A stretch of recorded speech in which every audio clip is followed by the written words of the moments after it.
신성원의 뉴스 브런치. 안녕하십니까. 아나운서 신성원입니다.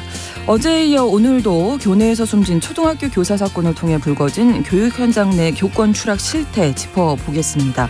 정부, 국회, 각 교육청 할 것 없이 교권 보호를 위한 대책을 마련하겠다고 나섰는데요. 특히 지난 2010년 과거 수직적인 사제관계에서 벗어나 학생을 대등한 인격체로 대우한다는 취지로 제정된 학생인권조례 개정 여부가 주목을 받고 있습니다. 정부와 여당은 교권 붕괴의 원인 중에 하나로 해당 조례를 지목하고 재정비가 필요하다는 걸 분명히 했고요. 조희연 서울시 교육감은 폐지는 반대했지만 학생의 책무성을 강조한 조항을 넣는 건 검토해보겠다는 입장을 밝혔습니다. 오늘 첫 번째 뉴스픽에서 학생 인권 조례와 더불어 교권 보호를 위한 여러 방안들을 함께 고민해 보겠습니다. 우리나라를 대표하는 화가인 천경자 화백의 미인도 위작 논란 기억하는 분들 많으시죠? 과거 국립현대미술관이 미인도를 공개하자 천화백이 직접 자신의 작품이 아니다라고 주장을 했고요. 그때부터 위작 논란에 휩싸이게 됐었습니다. 과거 검찰이 해당 작품을 진품으로 결론 내린 것에 반발해서 유족이 검찰을 상대로 낸 소송에서 최근 법원은 원고 패소 판결을 내렸는데요. 그러니까 이 검찰의 수사 과정에서 불법은 없었다는 겁니다. 오늘 서예진의 범죄연구소에서 천경자 화백의 미인도 위작 논란 자세히 살펴보겠습니다. 7월 25일 화요일 신성원의 뉴스 브런치 문을 열겠습니다.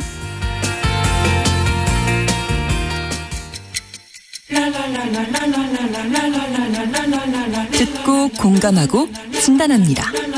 우리 사회를 바라보는 새로운 시선. 신성원의 뉴스 브런치 뉴스픽. 뉴스 브런치 청취자 여러분과 함께 소통하며 만들어갑니다. 유튜브 통해서 실시간으로 보실 수 있고요. 여러분의 의견 기다립니다. 짧은 문자 50원, 긴 문자 100원이 드는 샵 9730, 우물정 9730번으로 문자 기다리고 있고요. 또 라디오와 콩 앱으로도 많이 참여해 주시기 바랍니다.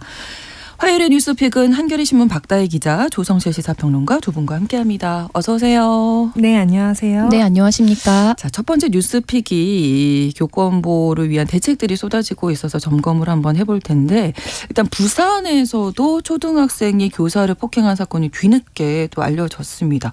수업 시간에 발생한 일이라고 하는데 어떤 일이 있었던 건지 조성실 평론가께서 좀 정리해 주실까요?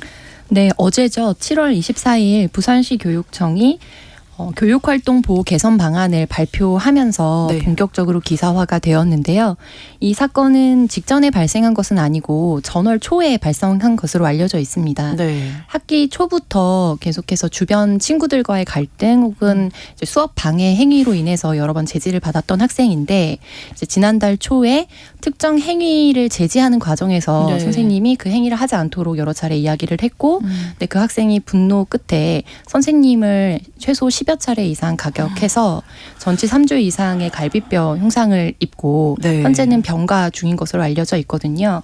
이와 관련해서 이제 부산시 교육청에서는 추가적으로 교육활동 침해에 대해서 어떻게 직접적으로 즉시 대응할 것인지 이제 대책안을 발표한 상황이고요. 네. 이것이 이슈화되면서 이제 당사자 선생님이 서면으로 또 언론과 인터뷰를 하셨는데, 이와 관련해서는 여러 가지 이제 학생의 처벌을 원하지 않는다. 그래서 교권보호위원회를 신청하지 않았다. 네. 다만 교권보호위원회의 실효성 문제, 그래서 실질적으로 뭐 정학이나 처분 같은 게 뭐 전학 조치라든지 네. 퇴학 처분 같은 것들이 많이 이루어지지는 않기 때문에 네. 네, 이런 것에 대해서 실질적으로 보호할 수 있는 대책을 마련해야 된다는 점과, 그리고 업무용 핸드폰을 이제 보급해서 네. 면대면으로 학부모와 선생님이 1대1로 민원 사항을 다 받는 상황을 이제 막아야 한다는 점에 대해서 좀 강조를 해주신 상황이고요. 네. 네, 추가적으로 이제 또 사건을 지켜봐야 할 것 같습니다. 예.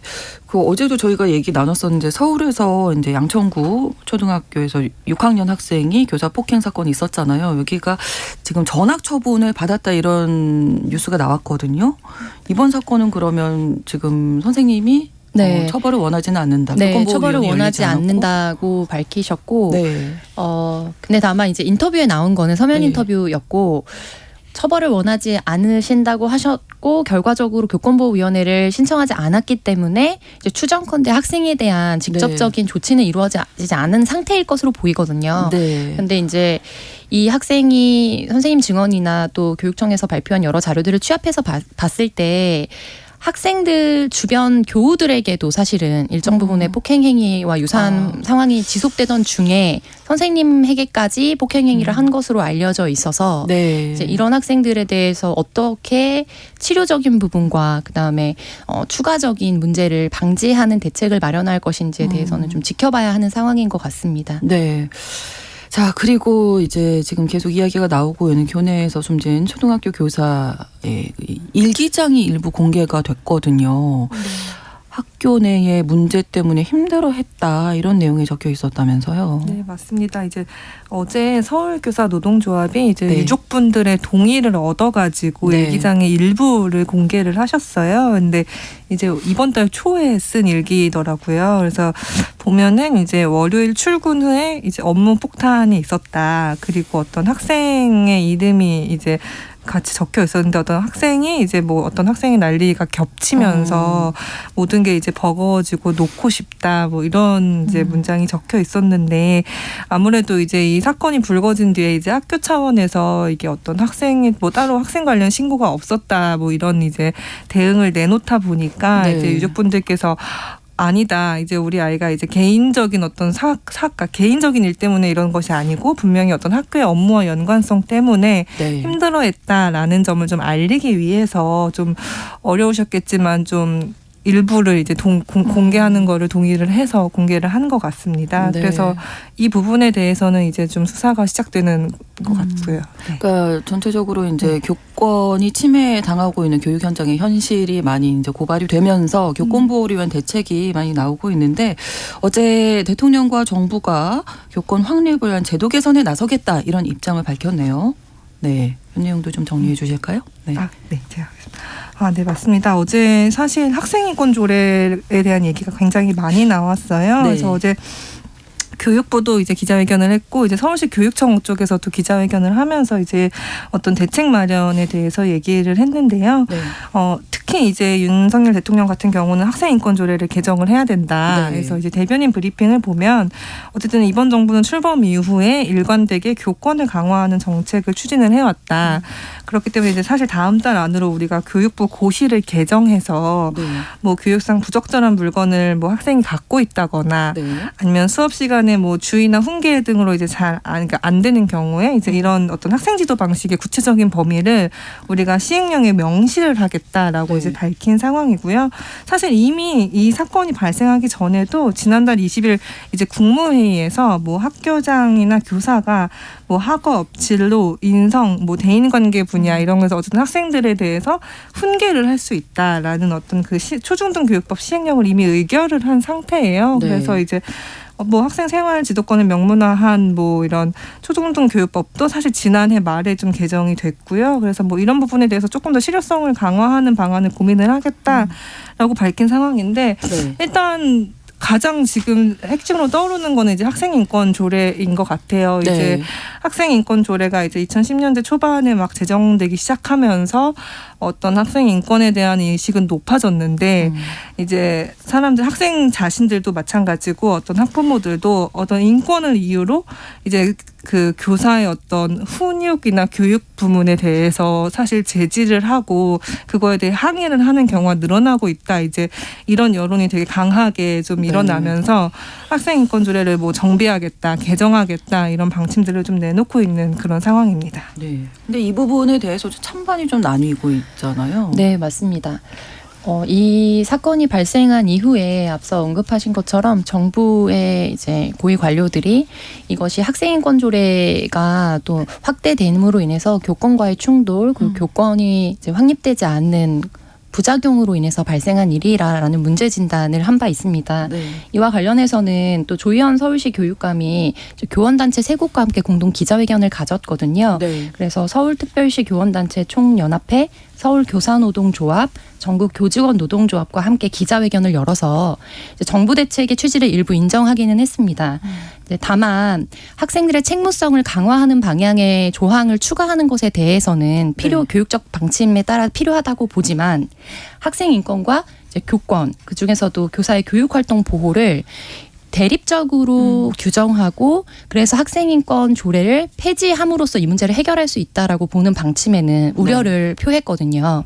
그래서 이와 관련해서도 이제 지금 전면에 나서서 또 언론에 많이 인터뷰를 하시거나 이제 초기에 여러 가지 사안들을 좀 폭로하셨던 중심적인 단체가 서울교사노조로 알려져 있는데 서울교사노조 대변인분이 한 방송에 나오셔서 이제 부산 우리가 처음에 다뤘던 부산 사례 같은 경우에는 이제 부산 같은 경우에는 인권조례가 제정되어 있지 않은 지자체 중에 하나입니다. 그렇군요. 그래서 본질적으로 지금 교사들이 정당한 교사 행위, 교육 행위를 할 수 있도록 하는 이제 그런 부분에 대한 본질적 대책을 요구하고 있는데 이 사안을 학생인권조례라는 것으로 이제 축소화시켜서 대립적인 구조로 만들어가는 것에 대해서 우려를 표한 바 있습니다. 네, 그러면 학생인권조례 어떤 내용들 때문에 지금 개정이 필요하다는 얘기가 나오는 건지. 네, 맞습니다. 이게 저도 사실 평론가분의 말씀에 상당 부분 동의를 하는데요. 이제 실제 학생인권조례 내용을 보면 지자체별로 조금 차이는 있습니다. 근데 이제 대표적으로 일단 지금 서울시 학생인권조례를 보면 사실 명시되어 있는 내용들이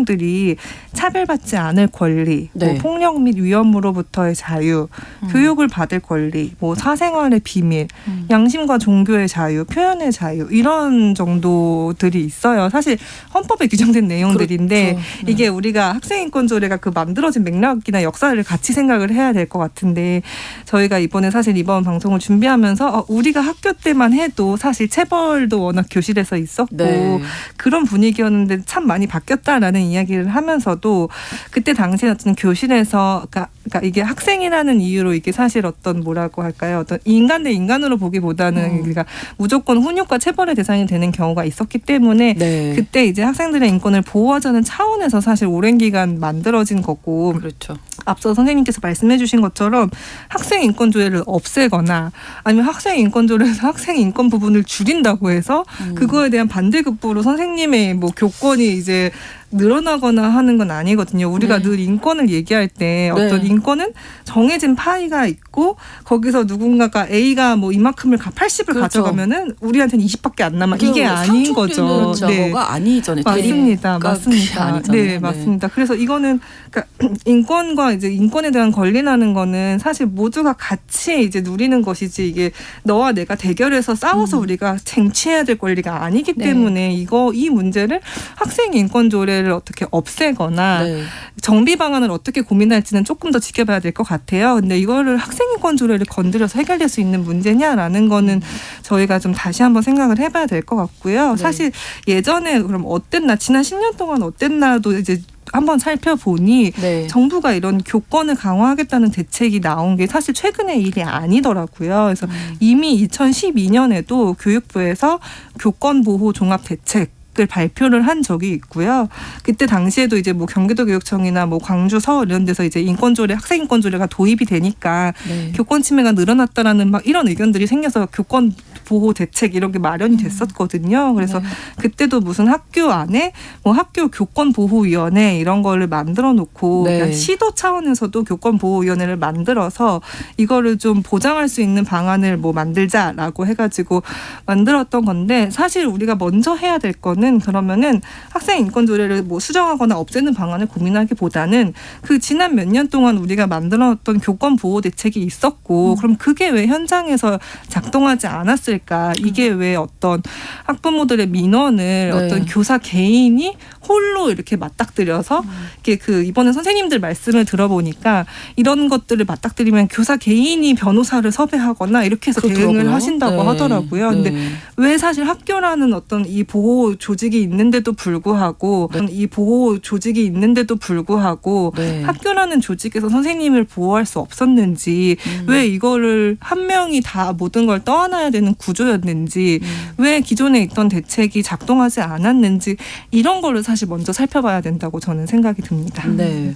어쨌든 이 정부와 이 조희연 교육감, 서울시 교육감이 학생 인권조례 관련해서 바라보는 시선, 뭐 개정 방향이 다른데 네. 이 부분에 대해서는 두 분이 어떻게 보시는지. 네, 앞서 이제 설명드린 바와 같이 서울시 교육청과 조희연 교육감의 입장은 이제 책무성 조항은 기존에도 좀 언급한 바 있었기 때문에 보강하는 방향으로 가겠다. 네. 다만 이것이 이른바 제로섬 게임이 아니라는 거죠. 그래서 그런 부분에 대해서 문제의식을 드러냈어요. 네.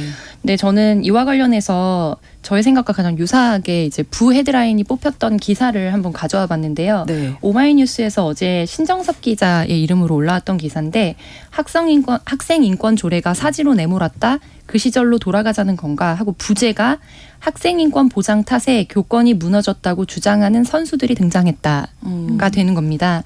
그래서 실질적으로 현재 지금 교사분들께서 호소하고 계시는 악성 민원의 사례 그리고 교육 활동이 침해됐을 때 거기에 대해서 적절하게 대응할 수 있는 이제 실효적인 대책이 없다는 부분에 대해서는 네. 우리가 필요한 부분을 면밀히 살펴봐야 한다고 봅니다. 그런데 있는 사실을 가지고 문제 진단을 어떻게 하느냐가 효과적인 이제 대책으로 이어지는데 네. 진단 자체가 정부에서 사실상 학생인권 조례로부터 시작한 부작용이라는 어조의 강한 뉘앙스를 풍겼단 말이에요. 그래서 온라인상의 여론도 어느 순간 갑자기 실질적으로 어떻게 행정적인 시스템을 만들 것인가 하는 것보다도 굉장히 경쟁적으로 악성 민원, 이렇게 심각한 악성 민원이 있었다라고 폭주하는 형식으로 좀 치닫고 있다는 것이 저는 좀 우려스럽거든요.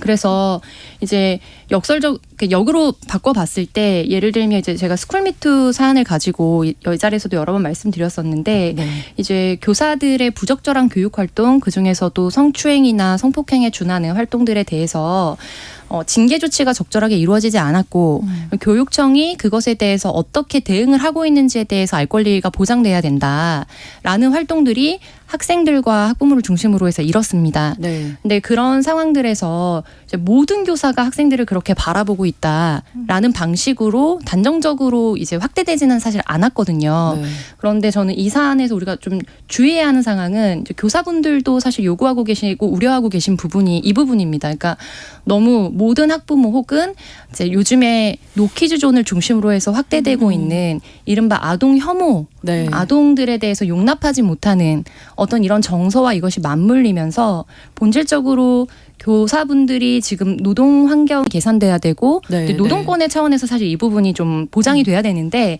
그런 차원이 아니라 이제 대립 구조. 그래서 네. 우리가 성별 대립 구조가 있었다면 지금은 사실은 이제 어떻게 보면 학부모와 교사 간 그리고 아동과 교사 간의 대립 구조로 이것을 규정하고 보는 것에 대해서 우려를 표하시는 교사들도 많이 계시거든요. 예.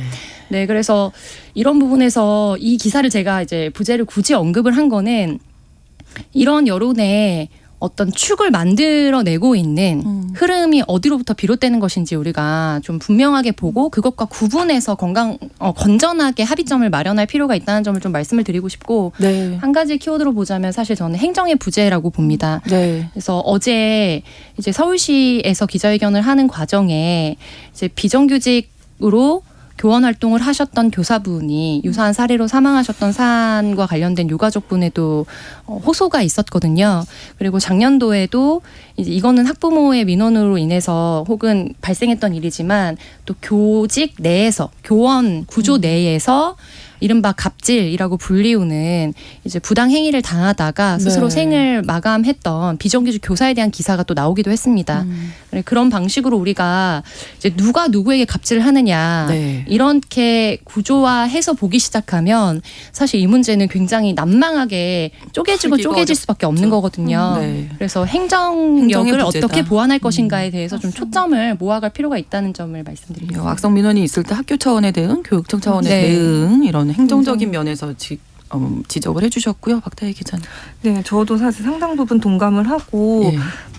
저도 근데 사실 이번 사건이 나오고 이제 교사분들이 이제 집회를 하시면서 본인이 겪었던 일들 그리고 이제 온라인 홈페이지가 생겨서 거기에 올리는 글들을 보고 굉장히 놀라긴 맞아요. 했어요. 아, 이 정도까지 일이 네, 벌어지는구나. 네. 그리고 정말 고통스러우셨겠구나라는 데 굉장히 큰 공감을 했지만 그러니까 그러니까 지금까지 나온 어떤 이런 학생 인권 조례만으로는 사실 풀릴 문제가 아니라는 점을 다시 한번 강조드리고 싶고 네. 아까 말씀하신 대로 이제 악성 민원이라고 보통 하잖아요. 그러니까 전체 학부모 하는 게 아니고 그렇게 악성 민원을 넣는 일부, 어떤 그 네. 집단 일부 집단이 있는 건데 사실 우리가 공무원분들도 보통 이제 우리 동사무소에서 일하시는 네. 공무원분들도 사실 민원을 되게 힘들어하시는 경우가 많거든요. 그렇죠. 그래서 굉장히 이 민원인에 시달리다 보니까 너무 힘들어하셔서 최근에는 이제 자치구나 이런 데서 내는 자료들을 보면 그 공무원들을 보호하기 위한 조치들을 도입했다는 얘기들을 되게 많이 내더라고요. 그러니까 예를 들어 사실은 그 바디캠 같은 거를 정말 설치하는 네. 곳도 있고 네. 뭐 녹음기 같은 거를 이제 하는 곳도 있고 어떤 그런 경고 문구를 설치해 주는 곳도 있고 우리가 이런 악성 민원에 대해서는 이러이러하게 강력하게 대응하고 있습니다라는 시그널을 계속 그 조직에서 이제 내보내 주는 그러는 거예요. 거죠. 근데 네. 그게 사실 학교에도 도입이 됐으면 이제 그 되는 방향을 고민을 해야 되는 것 같아요. 이제 지금 같은 경우에는 사실 학교에서 일이 벌어지면 네. 그러니까 현직 이제 교사분들 이제 인터뷰하신 것들을 보니까 사실 일 키우지 말아라. 더 이제 큰 일 벌어지게 하지 말고 네. 적당히 이제 좀 최대한 이제 더 일을 키우지 않는 방식으로 좀 네, 이제 묻는 네. 방식으로 이제 약간 좀 진행이 쉬쉬하는 된다고 분위기. 해서 네. 이제 이러면 사실 개인이 떠맡아야 하는 어떤 부담이 굉장히 늘어나게 되는 거고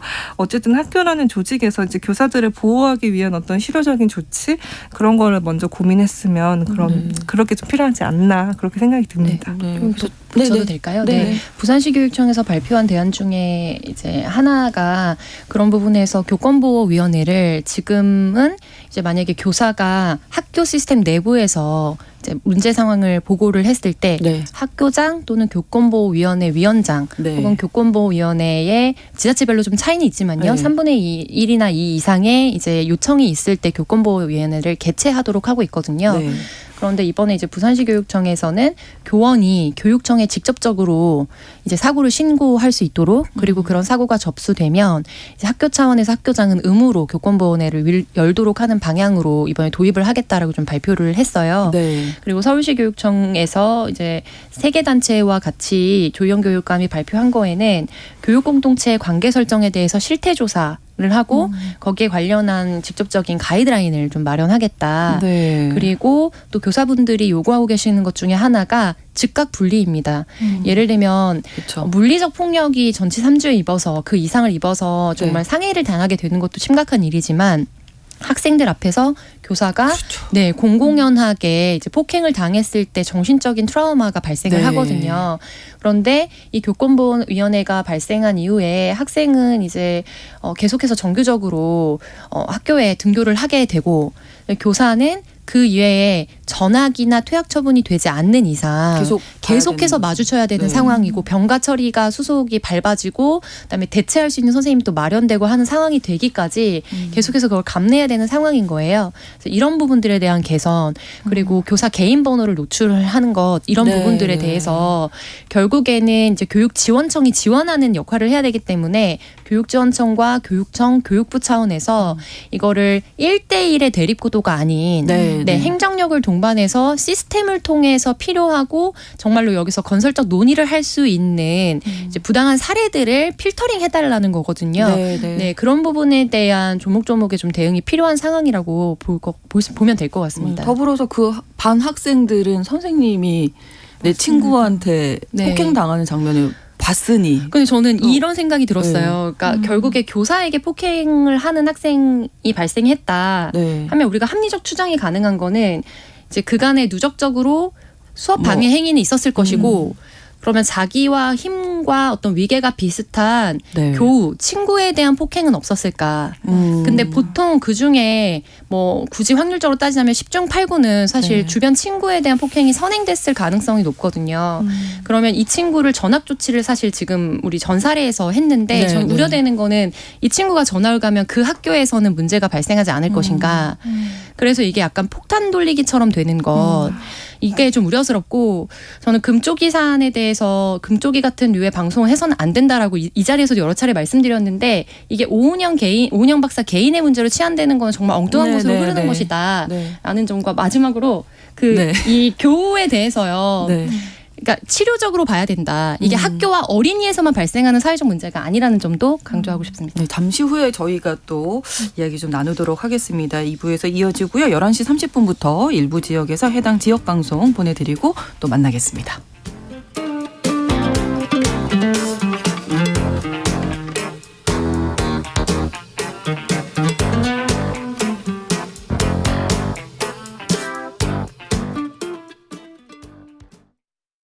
지금 시각은 11시 30분입니다. KBS 여러분은 지금 KBS 1라디오 신성원의 뉴스 브런치를 함께하고 계십니다. 이 주제로 저희가 지금 최근 한 2주 동안 한 4-5번 정도 방송 그래도 할 말이 정말 많은데 박다혜 기자님. 네. 뭐 일단은 어쨌든 지금 이제 이슈가 또 터지다 보니까 대책 논의가 약간 급물살을 타고 그렇죠. 있는 상황이라는 점을 알려드리고 싶어서요. 그래서 네. 내일 아마 당정 협의가 있을 것 같아요. 그래서 담당 교육부 총리랑 이제 아마 서희초 교장 선생님도 참석하신다고 해서 어떤 대책이 나올지 논의될지 좀 주목해 보실만 할 것 같고요. 네. 이번에 이제 또 이슈가 터져 나오면서 국회에 이런 교원 지위에 관한 법률 개정안 등이 한 8건 정도 계류가 돼 있는데 좀 논의가 안 되고 있다, 처리가 안 되고 있다라는 이제 지적들이 나와서 네. 아마 다음 열리는 국회 회기에서 또 이 법안이 좀 논의가 되지 않을지 이제 생각이 드는데 저는 되게 급하게 처리되지는 않았으면 그렇죠. 그러니까 너무 이게 네, 네. 이 시류에 갑자기 막 밀려서 정말 우리가 충분히 논의해야 할 사항들에 대해서 논의하는 거를 이제 건너뛰는 일은 없었으면 좋겠습니다. 좀 신중하게 그렇죠. 논의됐으면 하는 그런 바람입니다. 네. 너무 속상해서 문자 보냅니다 하신 18년차 교사라고 밝히신 4984번으로 학생 인권 조례는 문제가 없습니다. 정당한 훈육과 지도가 아동학대로 변질되는 것 그리고 교육청, 교장 등이 선생님을 개인 선생님들을 보호하지 못하는 시스템이 문제라고 생각합니다. 교권과 학생 인권이 대립되는 분위기를 막아주세요 하고 저희가 말씀 나눴던 네, 취지로 맞습니다. 같이 의견 동조해 주셨고요. 7864번으로는 학부모들도 인권 교육을 받아야 한다고 생각합니다. 뭘 어떻게 지켜야 할지 모르는 부모님들도 계신 것 같아서 이런 부분도 필요하다. 가장 이제 저는 이 이야기를 나눌 때마다 우리 학생들 네. 아까 걱정돼요. 네. 금방 이렇게 대책이 마련되면 안 된다고 말씀하셨던 부분도 동의를 하는 네. 게 네. 이게 길게 가야죠. 네. 네, 맞습니다. 정말 또 바꾸고 하면 학생들만 피해 보니까요.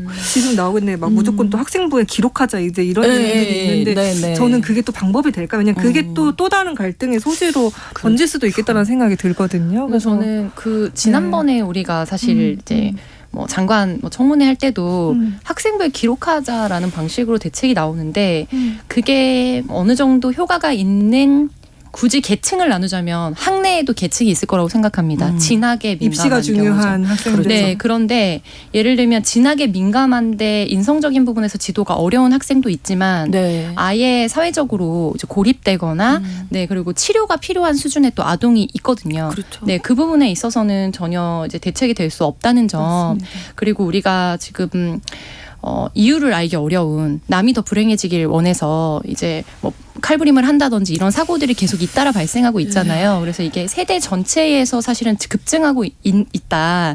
그럼 지금 우리 사회가 공동체 회복과 관련해서 너무나 이제 고전적인 단어지만 네. 정말 굉장히 어떤 분기점에 서 있다라는 시그널이 전 세대에서 나오고 있는데 네. 이번 사안이 굉장히 분리적으로 이제 이건 애들을 교육하지 못해서 그래서 엄마들이 악성 민원을 넣어서 그리고 교권이 학생 인권 때문에 추락해서 나오는 구조라고 이렇게 제로섬 게임으로 보는 거. 근데 선생님들 입장에서도 학생의 인권을 눌러야 교권이 지휘된다고 생각하면 너무나 존엄성이 지켜지지 않는 일이잖아요. 어떤 선생님도 그렇게 네, 그렇게 원하지 안 않으실 하실걸요. 거기 때문에 네. 이 부분에 대해서 과연 어떻게 전달이 되는가 네. 정확한 전달이 필요한 부분이라고 봅니다. 네, 우리 교육 현장이 좀 바로 섰으면 좋겠습니다. 정말 간절하게 바랍니다. 다음 두 번째 뉴스픽으로 넘어갈 텐데요. 전국적으로 이제 장마 지나고 나면 폭염이 또 계속되고 지금도 장마 사이사이에 이렇게 더운 날들이 맞아요. 계속되고 있는데 최근 질병청이 온열 질환 관련된 조사를 했습니다. 이 내용 박다혜 기자님 먼저 좀 정리해 주실까요? 네, 맞습니다. 23일 질병관리청이 발표를 했는데요. 일단 5월 20일부터 7월 21일까지 한 2달 정도 네. 의료기관 504곳에 대해서 이제 표본 조사를 했어요. 그래서 이제 폭염으로 인해서 이제 뭐 열사병이 발생하거나 네. 아니면 열로 인한 탈진이 발생한 이런 온열질환 환자가 어느 정도 되나 이렇게 조사를 했더니 사망자분이 한 3분 정도 계셨고요. 그 다음에 뭐 그냥 탈진, 경련 이제 이런 정도로 이제 좀 치료 가능한 회복 가능한 질병으로 이제 찾으신 분들은 694명 정도. 그게 꽤 많죠. 왜냐면 그럼요. 7월 20일이면 사실 본격 지금 폭염이 들어가기 그렇죠. 전인데 그런 때고요.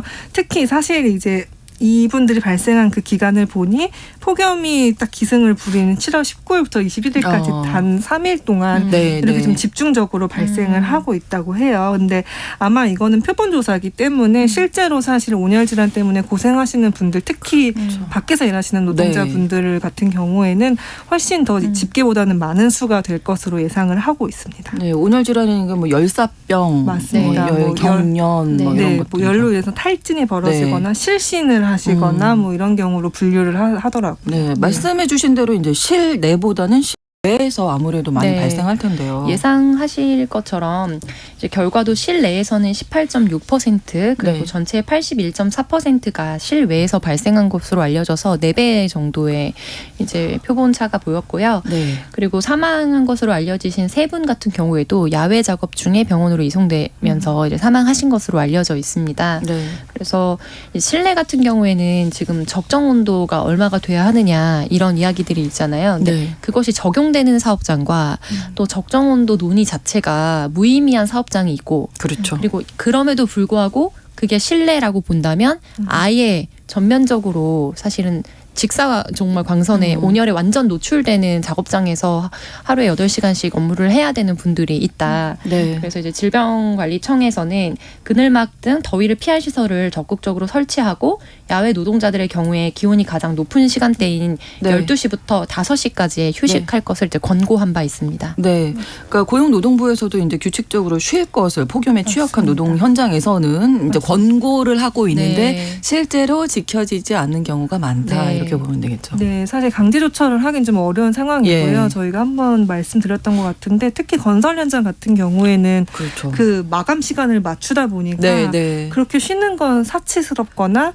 그리고 이제 건설 현장에 이제 사실 대부분 일용직 노동자분들이 많이 계시잖아요. 근데 네. 내가 그렇게 오늘 휴식 시간을 다 지켜서 일하면은 현장 소장이 너 내일 나오지 마 이렇게 네. 하는 상황에서 이게 좀 현실성이 떨어진다라는 그런 말씀이 많이 계셔서 이거를 실제로 현장에서 또 8월까지 엄청 더울 텐데요. 근데 그러니까요. 현장에서 좀 실효성을 높이는 방안을 좀 강구를 해야 될 것 같고요.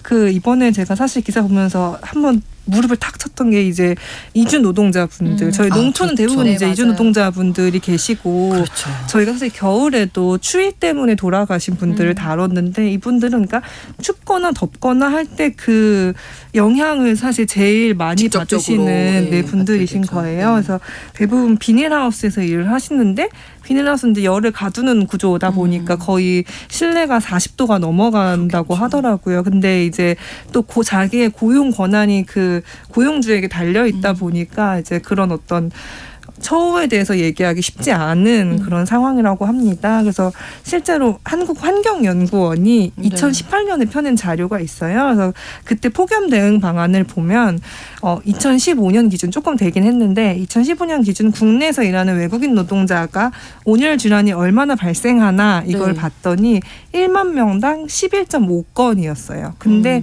그때 당시 내국인 그러니까 그냥 한국인들은 2.8건이었거든요. 네. 그러니까 굉장히 차이가 많이 나죠. 그러니까 그러네요. 외국인 노동자가 4배 이상 사실 온열 질환에 걸릴 가능성이 높다는 거는 네. 그만큼 이제 취약한 노동 환경에 있는 노동자분들이 이런 날씨로 인한 어떤 질환에 걸릴 가능성도 높기 때문에 우리가 이런 대책을 조금 더 섬세하게 살펴야 된다 이런 걸 그러네요. 말을 해주는 것 같습니다. 네, 뭐 밥 비닐하우스 주차장에서도 사고가 맞습니다. 한번 네, 있었고 사고가 있었죠. 건설 현장 네. 당연하고 네. 곳곳에 많은데요. 위험에 네, 노출되어 있는 맞습니다. 곳들이. 그래서 이제 이주 노동자분들 같은 경우에는 네.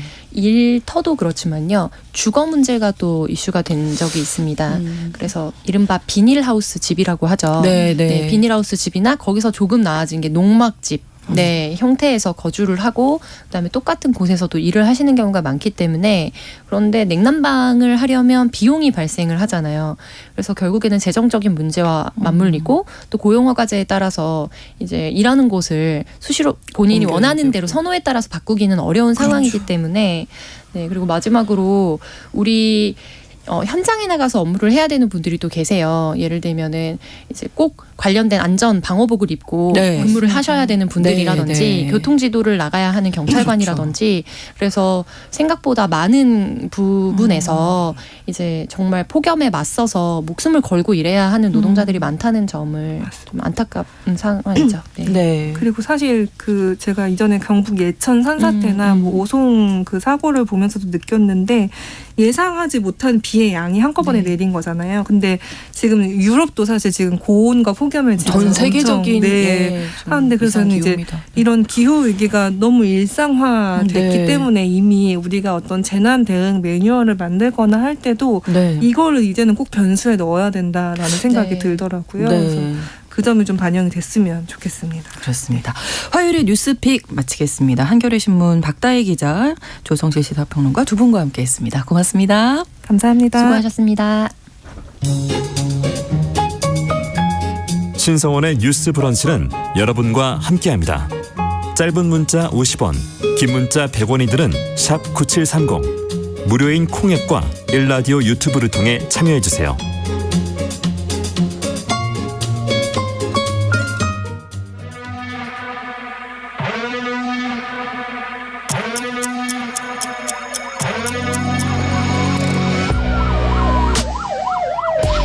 범죄를 통해 우리 사회의 이면을 살펴본다. 뉴스 브런치 서혜진의 범죄연구소. 우리 사회에서 벌어지는 범죄를 통해 더 나은 사회로 가기 위해 연구하는 시간, 서혜진의 범죄연구소입니다. 서혜진 변호사 나오셨어요. 어서 오세요. 네, 안녕하세요. 예. 자, 오늘은 또 어떤 이야기 나눠볼까요? 오늘은 이제 위작 범죄를 둘러싼 이야기를 좀 해보려고 하는데요. 또 오래된 논란이죠. 네, 최근에 이제 고 청경저 화백의 유족이 이제 미인도를 진품으로 판단했던 그 검찰에 대해서 네. 1억 원의 국가배상 청구를 제기를 했었다가 이제 최근에 패소했다는 소식이 들려왔는데요. 네. 근데 이 사건의 배경에는 이 청경자 화백의 그 미인도, 사실은 청경자 화백은 미인도 내가 그린 거 아니다라고 네, 주장하고 네. 있고 네. 어쨌든 검찰에서는 뭐 진품이 맞다라고 판단된 이 작품에 대해서 그 위작 논쟁이 있었는데요. 이게 사실은 위작 사건에 있어서 우리나라의 가장 큰 사건이지 않을까 생각이 듭니다. 네. 자, 위장 논란에 휩싸인 미인도 어떤 작품인지. 이 미인도는 정말 말 그대로 청경자 화백 그림 하면 다들 떠오르실 텐데 좀 그렇죠. 여성의 얼굴을 많이 그렸고 또 이렇게 되게 화려하지만 슬프고 뭔가 깊은 눈빛을 그린 그런 채색화인데 네. 이 미인도의 어떤 진품 감정 논란은 91년도로 거슬러 올라가게 되는데요. 네. 당시에 이제 과천의 국립현대미술관이 이 작품을 가지고 있었어요. 네. 그런데 수장고에 이 작품을 가지고 있다가 뭐 아트 포스터 같은 거를 제작하고 판매하는 과정에서 이 미인도를 사용을 하면서 이게 네. 공개를 합니다. 이거 우리가 원래 가지고 있었던 작품이고 청경자 화백의 그림이다 이렇게 주장을 했는데 네. 이 청경자 화백은 그거는 내가 그린 게 아니다. 오. 이렇게 하면서 이제 미인도의 위작 논란이 시작되게 되었습니다. 이게 역사가 어떻게 되는데요? 이게 미인도 작품은 원래 네. 그 김재규 전 중앙정보부장이 소장하고 있었던 작품인데 이게 12.6 사건으로 이 김 전 부장의 재산이 압수되면서 네, 네. 이 미인도가 정부의 소유로 이렇게 넘어오게 됐다고 해요. 그리고 우여곡절 끝에 어쨌든 이 미인도는 이제 80년 5월에 국립현대미술관 수장고로 들어가게 되었다가 한동안 그 수장고 속에서 사실상 잠자고 있다가 이제 이 91년도에 국립현대미술관이 사실상 공개를 한 건데요. 네. 근데 이 천화백은 내 작품은 내 혼이 담겨 있는 핏줄이나 다름없다.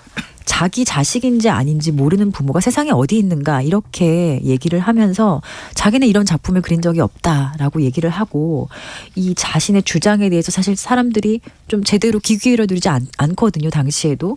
그래서 절필을 선언하고 이 사건을 계기로 좀 미국에 이주를 하게 됩니다. 작가가 본인이 그린 작품이 아니라고 그러니까요. 했는데 사실 그건 작가가 제일 잘 알죠. 그럴 것 예. 같은데요. 네. 그런데 이제 진품 여부를 밝히기 위해서 이제 법정 공방까지 벌어진 거잖아요. 네. 일단 법정 공방이 있기 전에 네. 이 91년도에 국립현대미술관이 이 먼저 위작인지 여부에 대한 자체적인 판단을 하는데요. 뭐 이때도 뭐 과학적인 감정이 일부 활용이 됐던 것 같아요. 뭐 엑스레이라든지 뭐 적외선 이런 식으로 이 작품의 어떤 과학적 분석을 통해서 위작 여부를 판단을 했었는데 네. 이 국립현대미술관이 당시에 한국화랑협회 미술품 감정위원회에 이렇게 감정 위촉을 맡기는데요. 네. 91년 4월 11일에 최종적으로 진품이라고 판단을 합니다.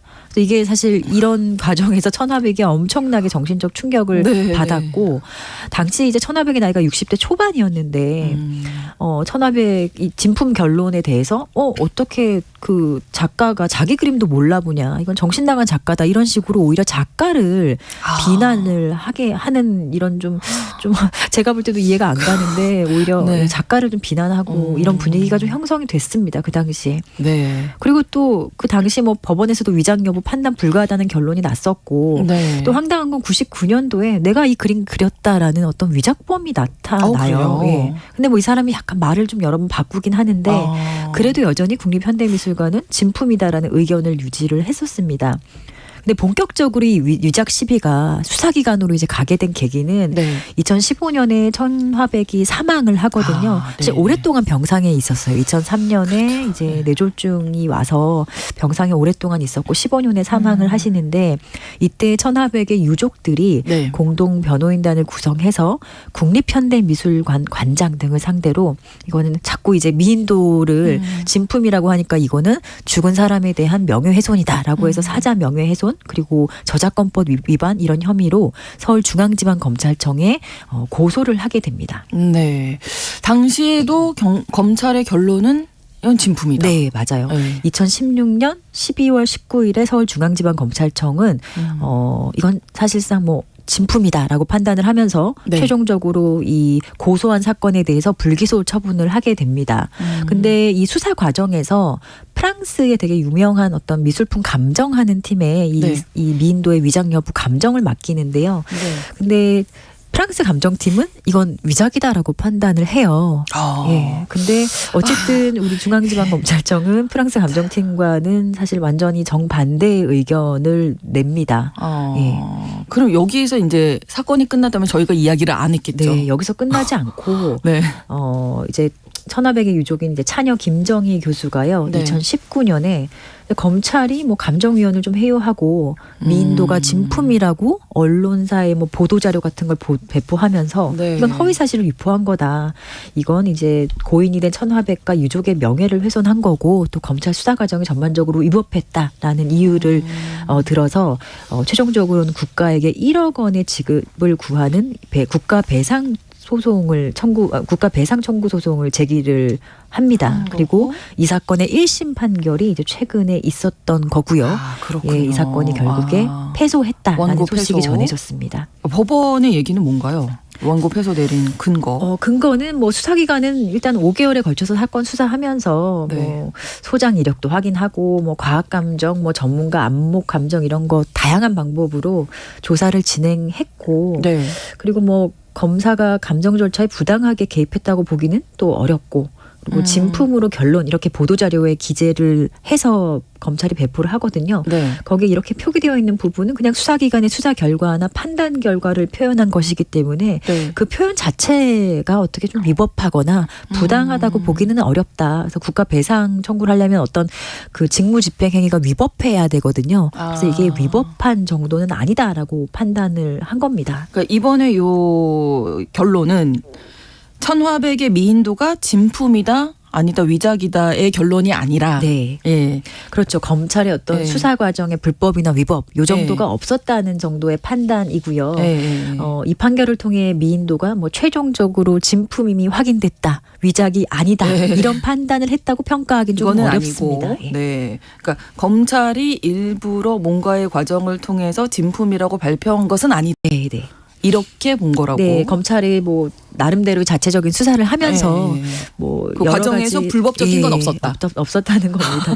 예. 복잡하네요. 네, 그리고 이게 조금 전문적이잖아요. 미술품 미술품이 감정이라는 아무래도 게. 저희는 사실 봐도 잘 이게 모르잖아요. 또 감정하는 기관의 어떤 전문 영역이기 때문에 사실 되게 좀 어려운 사건이죠. 판단하는 그러네요. 것도요. 예. 유족들은 어떻게 반응했나요? 최근 유족의 반응이 나왔는데요. 이 소송을 제기한 이 차녀 김정희 교수가 언론에 이 사건을 통해서 비록 우리가 뭐 어떤 법적인 구원을 받지는 못했다. 그렇지만 어머니의 어떤 타협 없는 예술 정신과 억울함에 대해서는 다수의 국민들이 공감하고 계신다. 저는 자식으로서 할 일을 다 했을 뿐 후회는 없다. 이렇게 소감을 밝혔고요. 네. 이 변호사 대리인단 측에서도 판결문을 잘 검토해서 네. 상임 후에 항소 여부를 좀 결정하겠다. 이렇게 의견을 밝혔다고 합니다. 아직 뭐 2심으로 갈지는 네. 결정이 안 된 상태군요. 아직은 보니까 어제 저도 한번 찾아봤는데 네. 항소 제기할 수 있는 기간이 아직은 도과되지는 않았고요. 예. 아마 그 항소 여부를 고민하고 계신 것 아닐까 그렇게 추측이 됩니다. 천경제 화폐뿐만 아니라 또 위장 논란 때문에 진품 여부 공방에 있었던 화가 그림이 있었죠. 네, 네. 사실 이것도 이 미술판 희대의 사기 사건으로 알려진 위작 사건인데요. 네. 2005년에 한국 미술계를 뒤흔들었던 이중섭 박수근 위작 아. 사건이라고 있어요. 네. 근데 이 사건이 사실은 어떤 특정한 사람이 네. 내가 이 사람들 그림을 가지고 있다. 그렇게 하면서 고가의 그림을 팔아요. 그리고 금전적으로 되게 큰 금액적인 이득을 얻습니다. 네. 일종의 사기였던 거거든요. 아. 위작 작품을 네. 사람들에게 진품이라고 속이고 속여서. 팔았기 때문에 이거는 네. 사기죄가 성립하는 건데 아. 이 사건의 최종적인 어떤 대법원 확정 판결이 2017년이 되어서야 나오거든요. 그렇군요. 최종적으로 한 12년이 걸렸어요. 12년간 어. 어떤 위장 논쟁이 지속된 사건이었는데 네. 어쨌든 결론은 이 위작품을 고가로 팔아서 금전적 이익을 취득한 이 사람에게 네. 사기죄 등으로 징역 2년의 집행유예 3년 선고 판결이 확정이 되었던 사건입니다. 이것도 감정한 거겠죠? 네, 사실 되게 12년간 정말 오랫동안 이게 아마 공방이 있었던 것 같은데 네. 그 애초에 그 청경제 화백 사건이랑 조금 다르게 검찰이 이 정도면 위작이 확실하다라고 생각해서 법원에 기소할 수 있었던 확실한 근거가요. 네. 이 그림을 좀 과학적으로 분석을 했더니 네. 그 이중섭 박수근 화백이 작고한 뒤에 개발된 물감 성분이 거기서 나온 거예요. 그러면 이거는 확실하네요. 너무 확실하죠. 사실 뭐 시기적으로나 그거만으로도. 과학적으로나 예, 그 당시에 네. 없었던 물감으로 사실 그린 거기 때문에 네. 이게 되게 큰 근거가 됐고 그리고 또 일부 그림에서는 여러 개 원작들에 있는 어떤 작은 그림들 있잖아요. 그런 네. 것들을 짜집기해서 베낀 흔적이 좀 역력하다 이렇게 좀 보였다는 게 사실 네네. 주요 근거였는데 네네. 이런 것들이 좀 받아들여져서 최종적으로는 이거 위작이고 네. 이 위작을 팔아서 금전적 이익을 취득한 것은 사기다라고 이렇게 평가를 했습니다. 이렇게 딱 근거가 나오면 좋은데 네. 그렇지 못해서 이제 천경자 화백의 미인도 같은 경우에 오랜 시간 이제 지금까지도 그렇죠. 결론이 나지는 않은 천안백 건데. 같은 경우는 애초에 이걸 또 소장하고 있었던 사람이 이제 네. 김재규 전 중앙정보부장이었다는 것도 그렇죠. 사실은 조금 아마 문제적인 부분일 거예요. 예. 그렇습니다.